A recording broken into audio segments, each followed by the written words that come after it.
Next है हमारा Ruby laser. Ruby Al2O3.Cr2O3 is a crystal of aluminium oxide Al2O3 in which some of the aluminium atoms are replaced by chromium atom Cr2O3. ठीक है.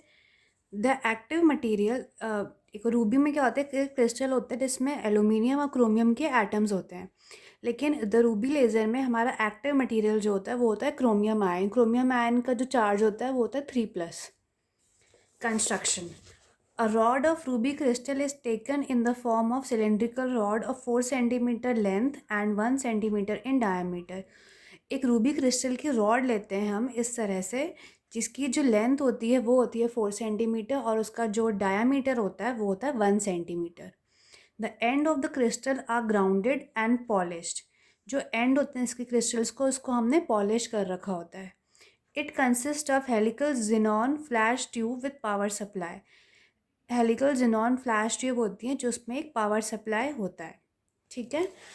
अब है आपका working. The pumping of chromium ion is perform with the help of xenon flash lamp. जो हम pump करते हैं chromium ions को, उसको परफॉर्म करते हैं जिनॉन फ्लैश लैम्प से. And chromium ion in the ground state absorb radiation of around 5000 Armstrong and 4000 Armstrong. ठीक है. जो क्रोमियम आयन्स होते हैं जो हमारे ग्राउंड स्टेट में होते हैं, पंपिंग की वजह से वो अब्जॉर्ब करते हैं रेडिएशन. जो रेडिएशन होती है उसकी वेवलेंथ होती है 5000 आर्मस्ट्रॉन्ग से 4000 आर्मस्ट्रॉन्ग में, और पंप होके वो E3 और E4 में जंप कर जाते हैं. ये है आपका डायग्राम. E3 और E4 में जंप कर जाते हैं. ये है ग्राउंड स्टेट में. ग्राउंड स्टेट में एनर्जी को अब्जॉर्ब करते हैं एंड यहाँ पे ये लोग जंप कर जाते हैं.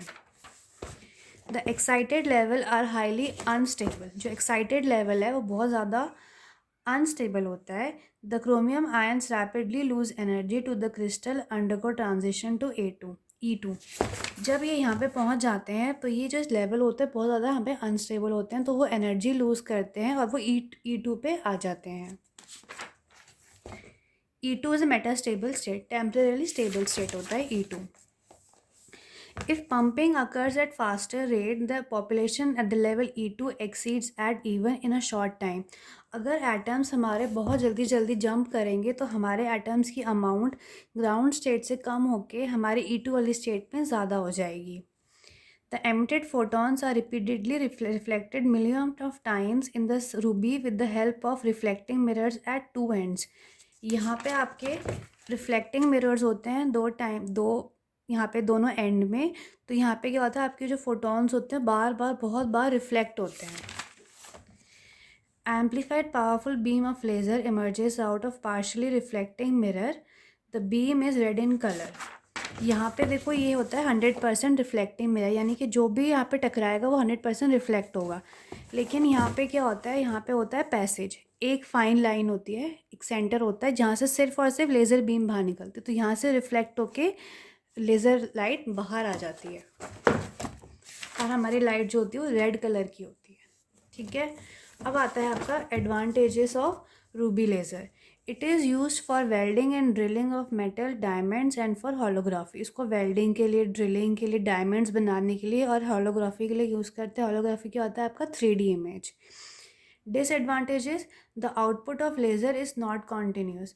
जो हमारा लेज़र है, जो हमारी बीम हमारी लेज़र की, वो रुक रुक के आती है, एकदम लगातार नहीं आती है. Efficiency is less. एफिशिएंसी आपकी कम है.